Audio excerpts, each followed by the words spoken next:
તમે શું બોલીને ફાયદો છે? કારણ કે તમે પોતે 4 કરોડના ફ્લેટમાં રહ્યો, 2 કરોડના કાર્યાલયની અંદર બેસો અને તમારો દીકરો તો વિદેશમાં ભણે.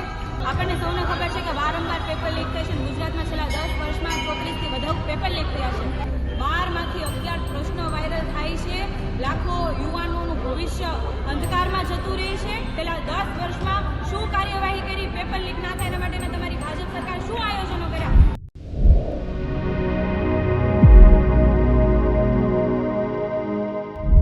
નમસ્કાર દર્શક મિત્રો, ગુજરાત પ્લસમાં હું છું યશ નાયક. સમગ્ર દેશમાં પેપર લીક મુદ્દે વિપક્ષ સરકારને ઘેરી રહી છે. ત્યારે સુરતમાં આમ આદમી પાર્ટીના નેતા પાયલ સાકરિયાએ ગુરુ પૂર્ણિમાના દિવસે સરકાર પર આકરા પ્રહાર કર્યા. તેમણે કહ્યું કે ભગવાન જવાબદારોને સદબુદ્ધિ આપે અને વિદ્યાર્થીઓના ભવિષ્ય સાથે રમત કરનારાઓ સામે કડક કાર્યવાહી થાય. તો ચાલો પાયલ સાકરિયાએ શું કહ્યું સાંભળીએ. પૂર્ણિમાની સૌને શુભકામનાઓ. એક જ મિનિટ અને તમે ખાલી તમે તો પરમિશન વગર ડાયરેક્ટ શેની પરમિશન? ગુરુ પૂર્ણિમાની પરમિશન શેની બોલ્યા છો માઈકમાં? શું બોલ્યા માઈકમાં? શું બોલ્યા માઈકમાં? તમારી પાસે વિડિયા છે. બોલ્યા છો જે બોલ્યા છો પણ બતાવો ને. આજે દર્શન કરવા ગુનો હતો, આની પરમિશન લેવાની ના ના સાહેબ. જો તમારી બધી તાના છે તમારે ખોટા ગુના નહીં તો બીજું શું કર્યું? ગુના દાખલ કરવામાં નહીં. શું કામ પકડવાના? જે હોય નહીં જે હોય તમારી પ્રાયોરિટી ના ઓલી કરો. તમારા વિડીયો ઉતારો નહીં. વિડીયો અમે ખાલી એટલું બતાવો. એમ થોડું હાલે સાહેબ.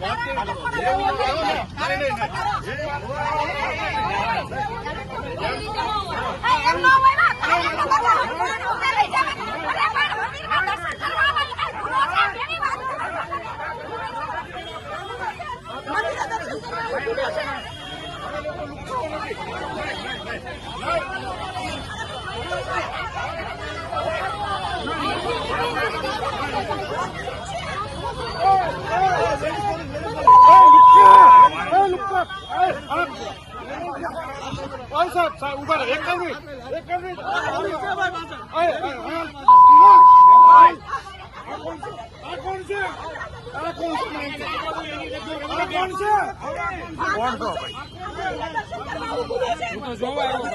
ભાઈકડા હું કામ છે?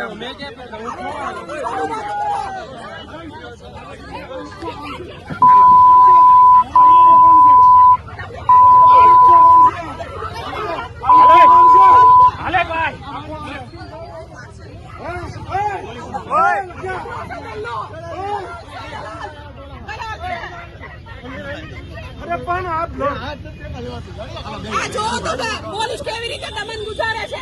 આ મંદિરમાં દર્શન કરવા આવવું પણ અમારા માટે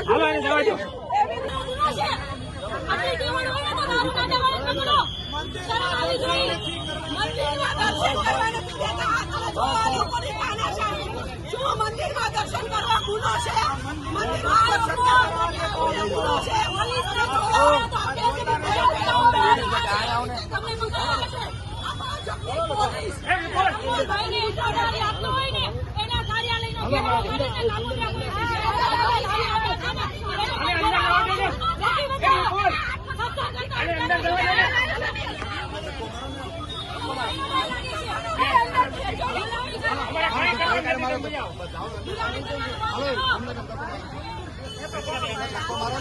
આજે અમે સૌ આમ આદમી પાર્ટીની મહિલા વિંગ સાથે અમે લોકો કારગિલ ચોક ખાતે દર્શન કરવા આવ્યા હતા. ગુરુ પૂર્ણિમા છે.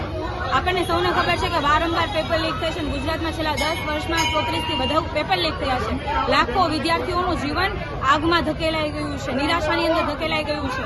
ત્યારે આજે અમે એ લોકોને સદબુદ્ધિ મળે અને હમણાં ગઈ 20 તારીખે એટલે કે 8 દિવસ પહેલા પેપર લીક થયું BAMS નું અને આજ દિન સુધી એમાં કોઈ કાર્યવાહી નથી કરવામાં આવી.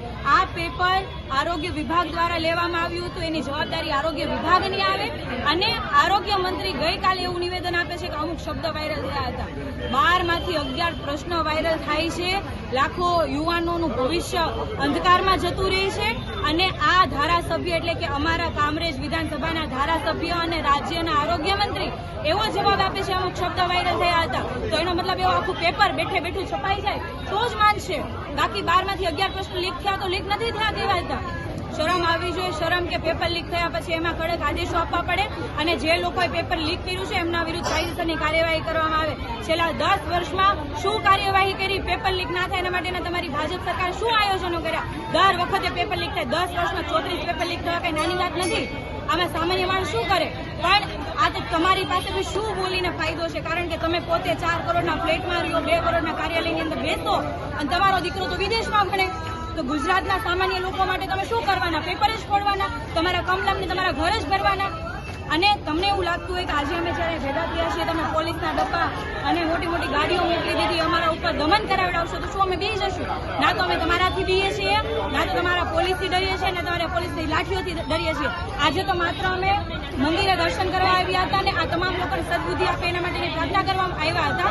પણ જરૂર પડશે તો તમારા ઘરનો ઘેરાવો કરીશું, તમારા કમલમનો પણ ઘેરાવો કરીશું. એમાં અમને કોઈ નહીં રોકી શકે. જય હિન્દ. તો દર્શક મિત્રો, આ વિડીયો તમને કેવો લાગ્યો કોમેન્ટ બોક્સમાં જરૂરથી જણાવશો. ચેનલને લાઇક, શેર અને સબસ્ક્રાઇબ કરવાનું ભૂલતા નહીં. નમસ્કાર.